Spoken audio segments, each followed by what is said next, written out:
Hello, let's talk about books.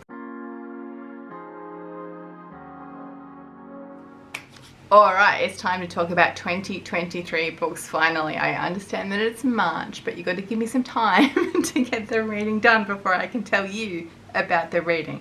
So, let's get into it.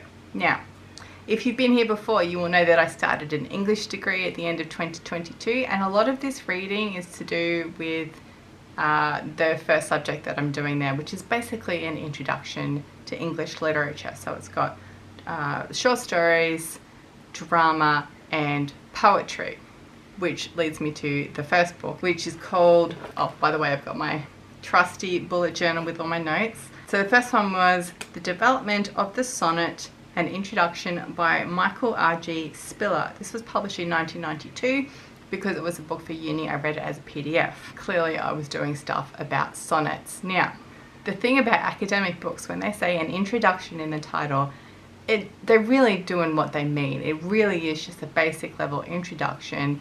This one covers the development of the sonnets from Petrarch in, I forget what language Petrarch was writing in. It was a vernacular Italian, right through to after Shakespeare. And I think it has romanticists in it. But anyway, all that, lots of, like one chapter on Petrarch and Dante and then right through English sonnets with a heavy focus on Shakespeare, obviously. Overall, it was a dry but readable work. It had lots of stuff about sonnet structure and convention, which is something that I needed to learn for uni. I don't recommend reading it unless you're particularly interested in basics about sonnets. It's not about the sonnets themselves, it's about how the form was used and developed. And then some examples from sonnets to demonstrate those forms and conventions. Yeah, 2.5 stars.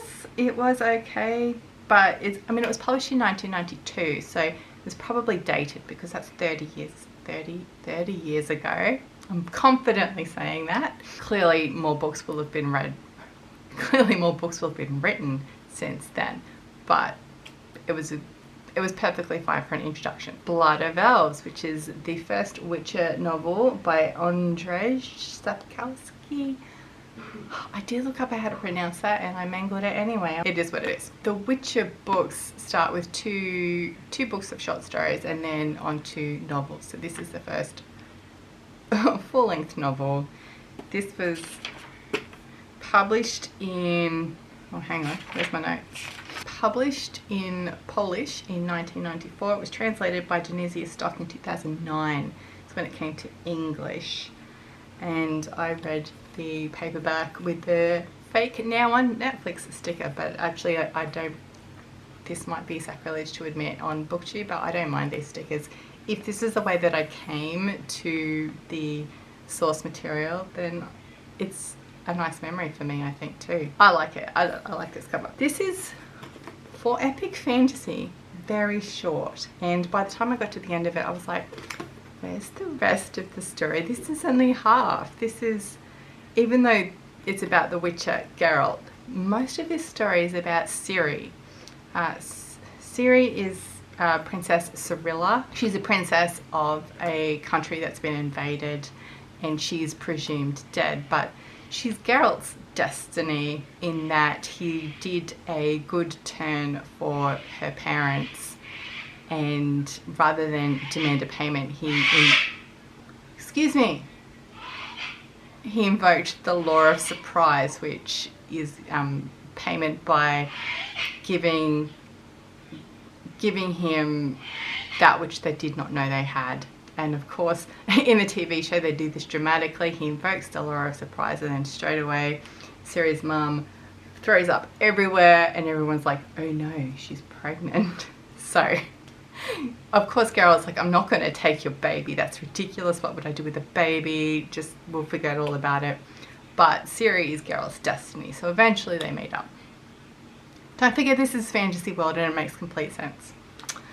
So they meet up. So Geralt takes Ciri back to the Witcher stronghold, Camodan, and they teach her, all the witches there teach her how to be a witcher, to be...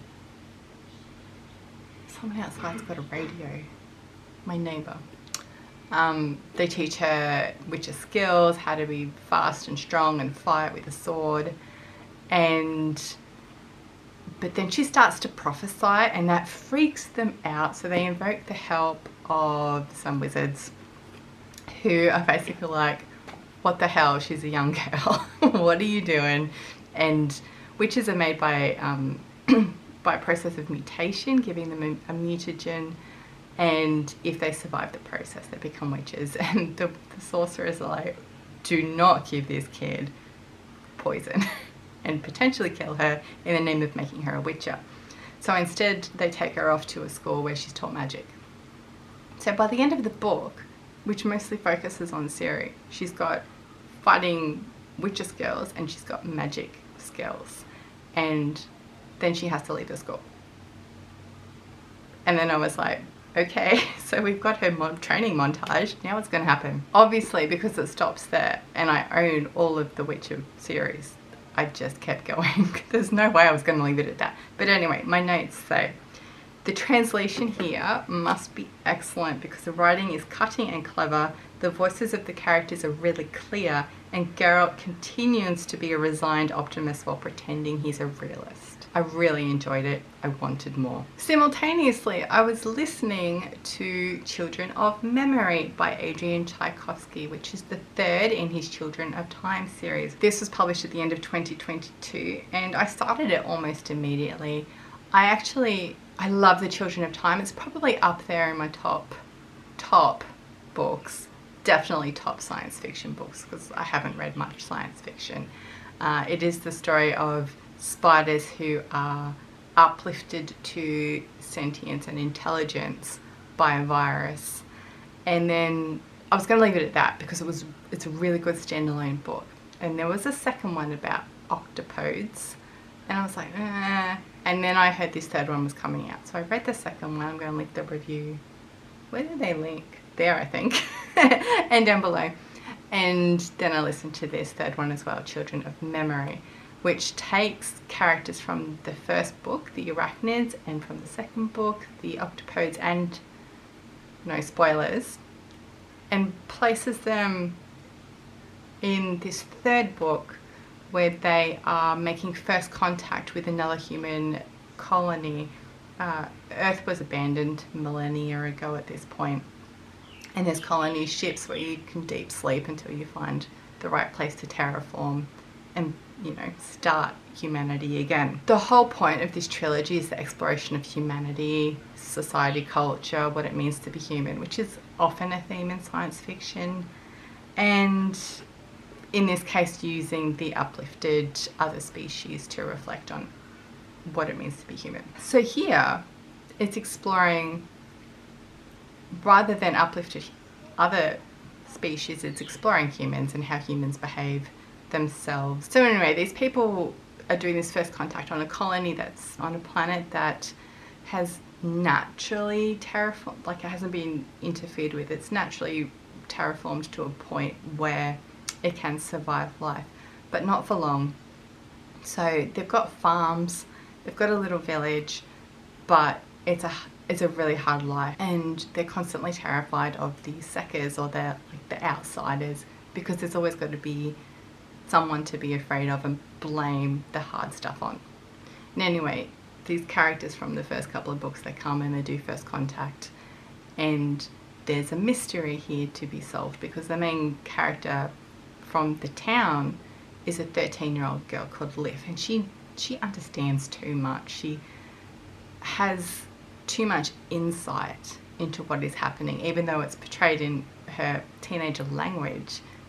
She's just too perceptive about what's going on, and there's a mystery behind it that's unraveled at the end. The uplifted species in this one is Corvids, and I don't think it works. There's been a lot of debate about this. It's an exploration of what is sentience and what is intelligence, but I think Tchaikovsky is trying to do something interesting here, where he's got the Corvids are two separate halves of one brain, and so they have to work together with their different skills to have the appearance of intelligence and sentience. Ultimately, it's timey-wimey existentialism What even is the meaning of life? What even is intelligence? And it falls a bit flat. I gave it 4 stars. I gave it 4 stars. That's a surprise. I enjoyed it, but I enjoyed the other 2 books in this series too. There's been a lot of talk in like the sci-fi fantasy community about Tchaikovsky clearly hating farmers, hating on farmers, because of the way that the humans portrayed here are, it's a hard life. The people in charge are abusing their power, and they're blaming everything on the suckers who don't actually exist. And I wonder if these people have read any history, because it felt so real to me that this would happen, that these people would be in charge, that the suckers would be the boogeyman to blame everything on when stuff is hard. That's where I differ from them. Anyway, 4 stars. I enjoyed it. But if you were going to pick one, just read Children of Time, because it was amazing. Next was Close Reading by David Greenham. Close Reading the Basics. It's part of the Routledge Basics series. Clearly I wrote this for uni. It was not a uni text. It's just that I'm someone who needs to follow a recipe. So when I'm told, you know, just read the text closely and pick out the meaning, where do you even begin doing that? So this is my recipe book on how to do that. This is published in 2018.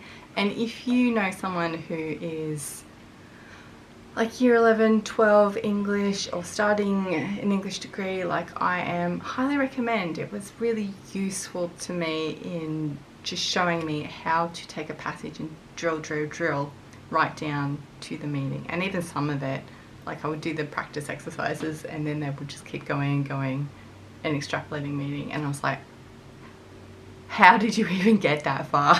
So very useful for me. I enjoyed it. 3 stars. And finally in this video is Witcher 2, Andrzej Sapkowski again. This is Time of Contempt, translated by David French. This was published in 1995, translated in 2013. That's a long time. That's 4 years.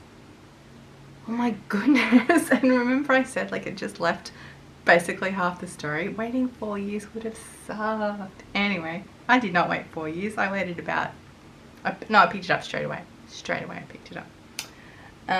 Because Blood of Elves was really just half the story. So in this one, Ciri is separated from her teachers, from Geralt and from Yennefer, who's the witch, and has to put her new fighting and magic skills to use to survive, which she does because there wouldn't be more books otherwise. Follows pretty much straight on. There's, in both of them, there's background stuff, political machinations, the ongoing war, that sort of thing is happening, but it still just feels like it focuses mainly on Ciri. There is a bit more Geralt in this one.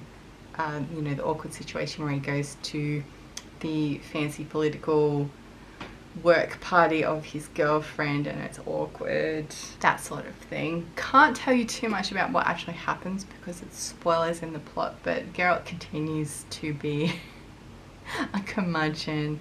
Ciri, like I said, she gets separated from everyone and has to put her new skills to use.